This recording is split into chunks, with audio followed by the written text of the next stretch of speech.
children, I hope you all are good. So today we are going to discuss the new chapter of SST, that is human resources.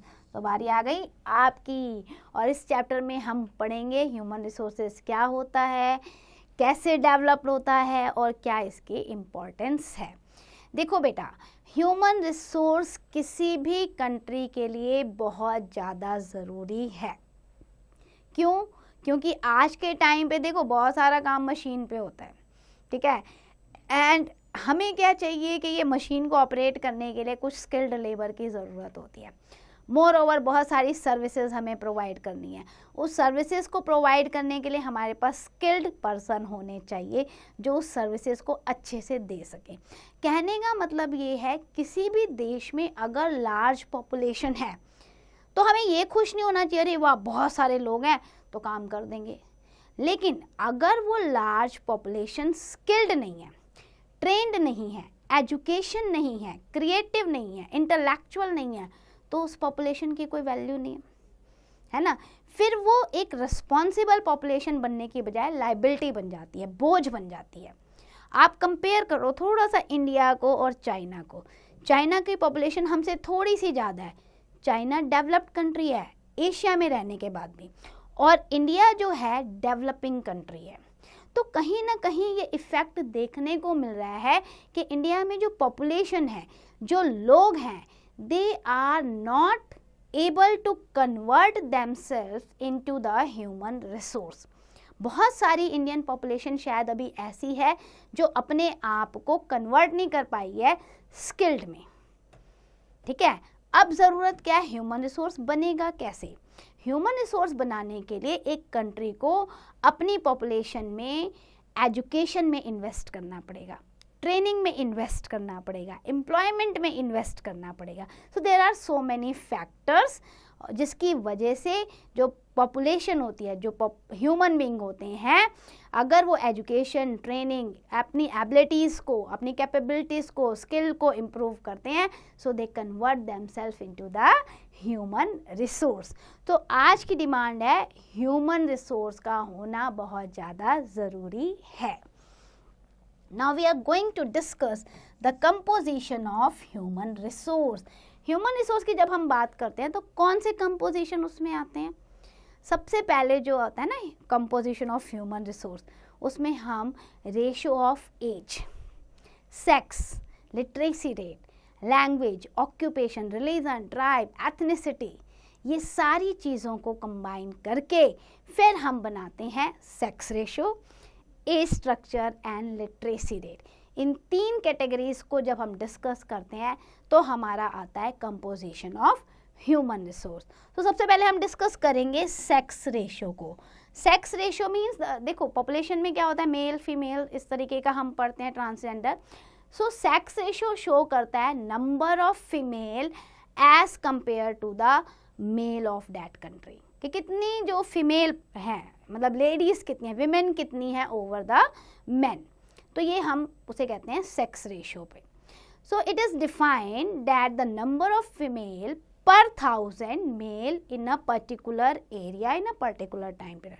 1000 आदमियों पे कितनी औरतें हैं किसी particular time पे, ठीक है, तो उसे हम कहते हैं सेक्स रेशियो। अगर हम 2011 का डाटा देखें तो इंडिया का सेक्स रेशियो तब था 973 फीमेल्स ओवर पर 1000 मेल्स। तो यानी कि विमेन की पॉपुलेशन कम थी। हालांकि अब देखोगे तो 2022 में जो सेक्स रेशियो है ऑलमोस्ट जो है इक्वल पे आ चुका है या बढ़ चुका है। सो सेक्स रेशियो जो है एडवर्स भी हो सकता है और फेवरेबल भी हो सकता है। जब हम फेवरेबल सेक्स रेशियो की बात करते हैं तो वहाँ पर हम कहते हैं जो फीमेल हैं वो मेल कंट्री में मतलब मेल से ज़्यादा है उस कंट्री में, तो वो फेवरेबल सेक्स रेशियो हो गया। और अगर एडवर्स सेक्स रेशियो की बात करें तो वहाँ पे क्या होता है, फीमेल की पॉपुलेशन कम होती है मेल से। जैसे आपने 2011 का डाटा देखा इंडिया में, तो उस हिसाब से देखें तो एडवर्स सेक्स रेशियो है, क्योंकि यहाँ पे सिर्फ 973 फीमेल्स हैं ओवर द 1000 मेल्स। तो इस तरीके से सेक्स रेशियो फेवरेबल और एडवर्स दोनों हो सकता है। नॉलेज विंडो को चेक करते हैं बेटा।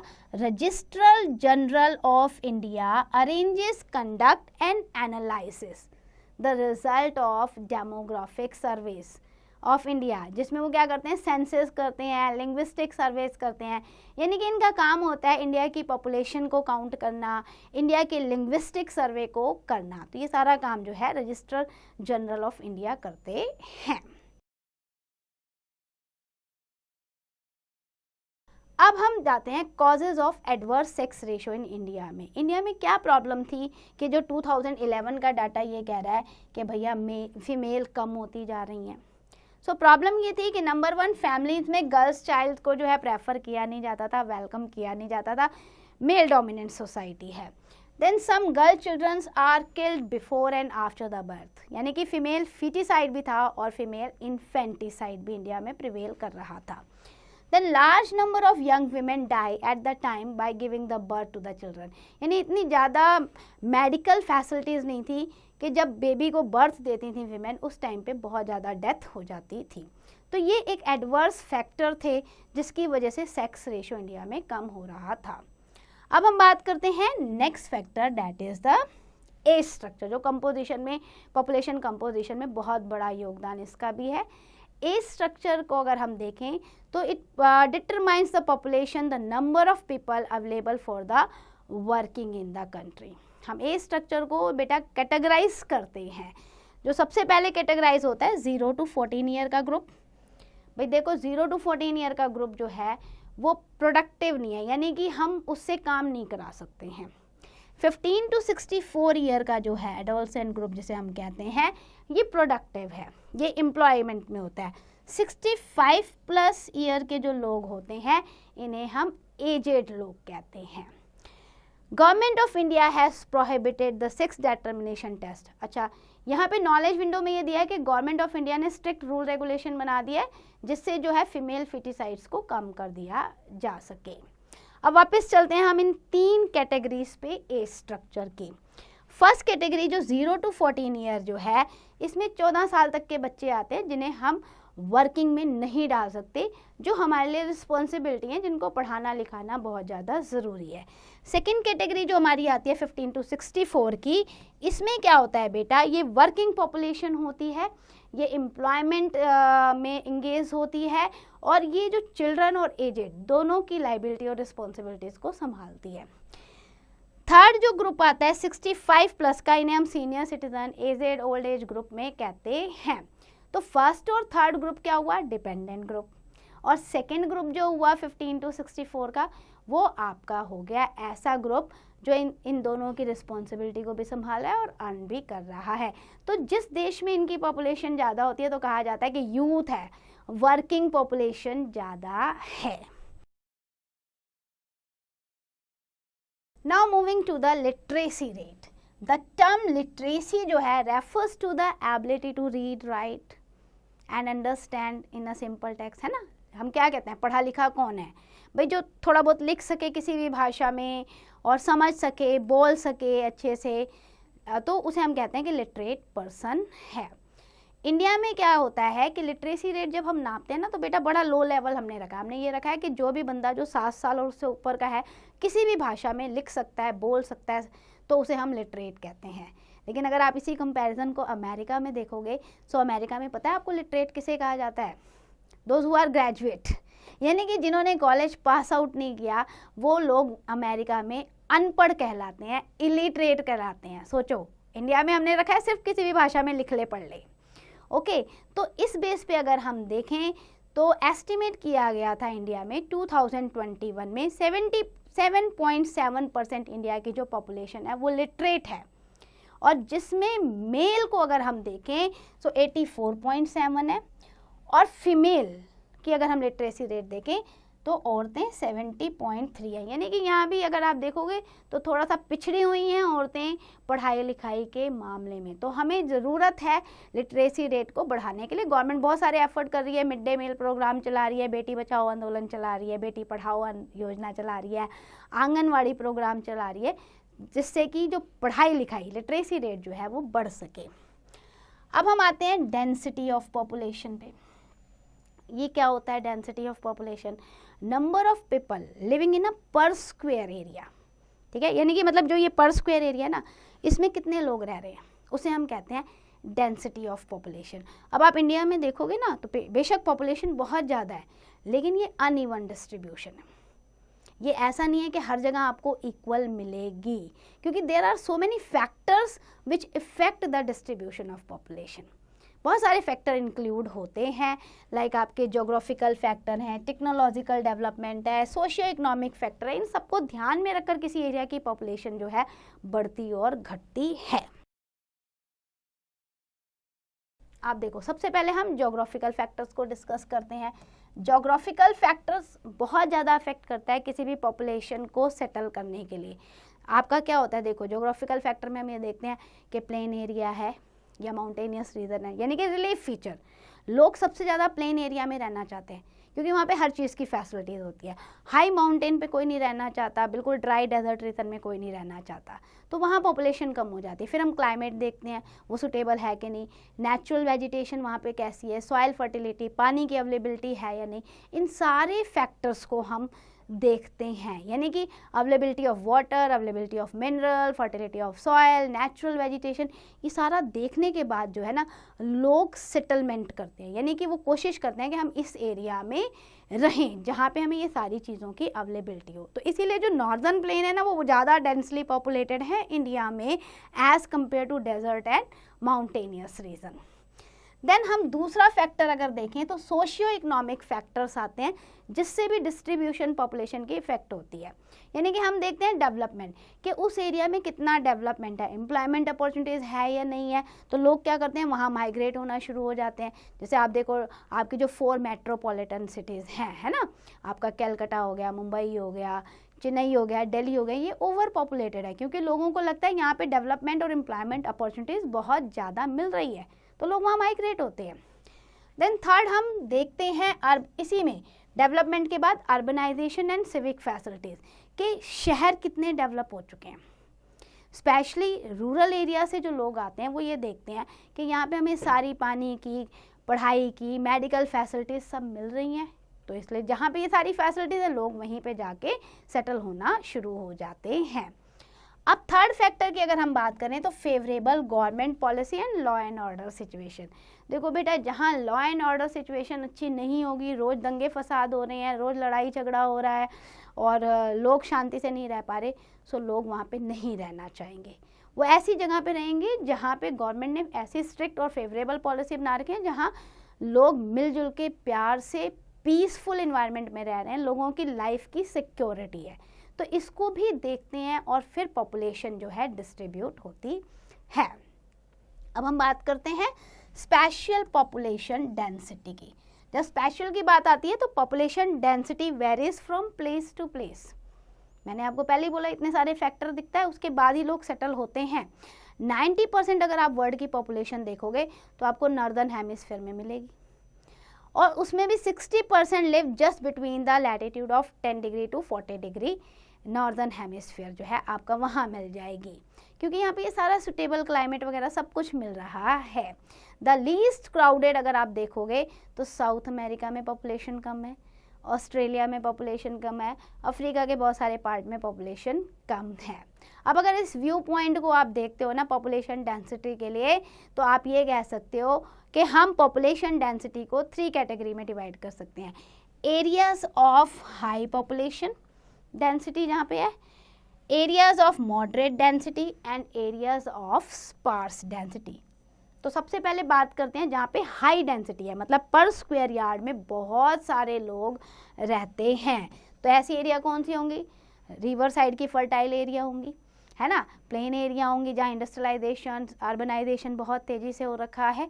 तो अगर आप देखोगे आपका China, Japan, Korea, Philippines, south east Asia, Indonesia, Malaysia, south Asia, India, Pakistan, Bangladesh, Nepal, Myanmar, बहुत ज़्यादा वर्ल्ड की पॉपुलेशन यहाँ पर रहती है। और रीज़न यही है कि प्लेन एरिया है, मिनरल्स की अवेलेबिलिटी है, वाटर की अवेलेबिलिटी है, सुटेबल क्लाइमेट यहाँ पर है। Then major reason for high density of population in Europe and mineral resources, Europe में भी यही है, जहाँ पे भी हाई डेंसिटी आपको मिलेगी वहाँ पे इंडस्ट्रियल डेवलपमेंट है, वाटर की अवेलेबिलिटी है, इसलिए ह्यूमन हैबिटेशन वहाँ पे है। Industrial development and high standard of living are the main reason for the high density of population in North America. तो ये सारे रीजन ऐसे हैं जो हाईली डेंसली पॉपुलेटेड हैं वर्ल्ड में। अब हम आते हैं ऐसी एरियाज पे जहाँ पे मॉडरेट डेंसिटी है, मतलब बहुत ज़्यादा पॉपुलेशन नहीं है और बहुत कम पॉपुलेशन नहीं है, बीच का।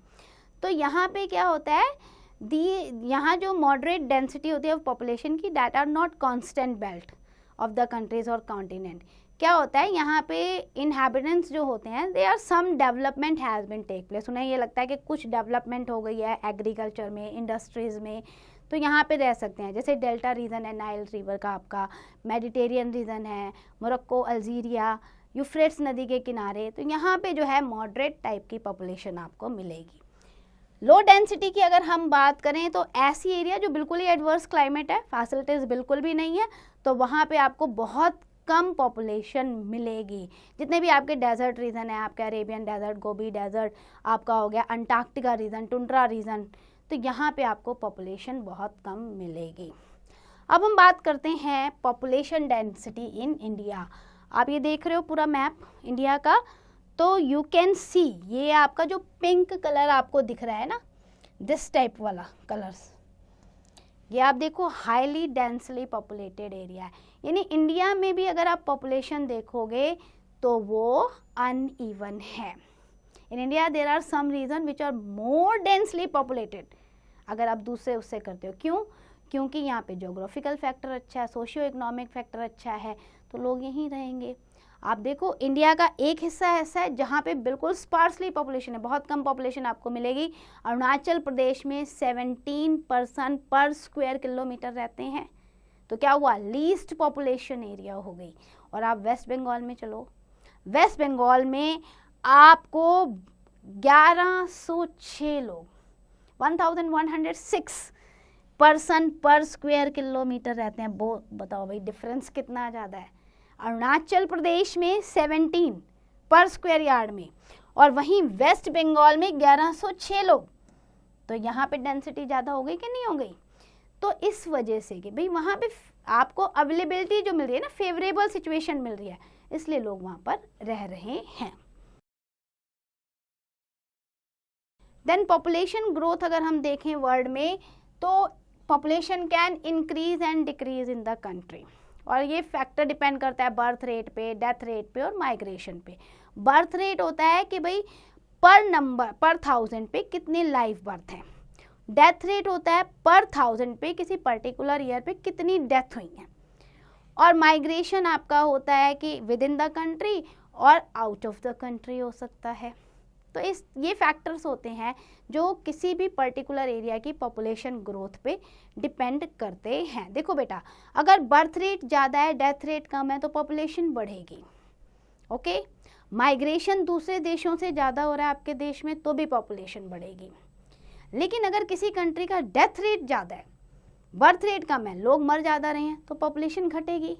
माइग्रेशन भी नहीं हो रहा है, कोई बाहर से आके सेटल नहीं हो रहा है, तो भी पॉपुलेशन आपकी घटती ही है। तो डिपेंड करता है इन सब चीज़ों पर ऐसा नहीं है कि अब लोगों को मार दो।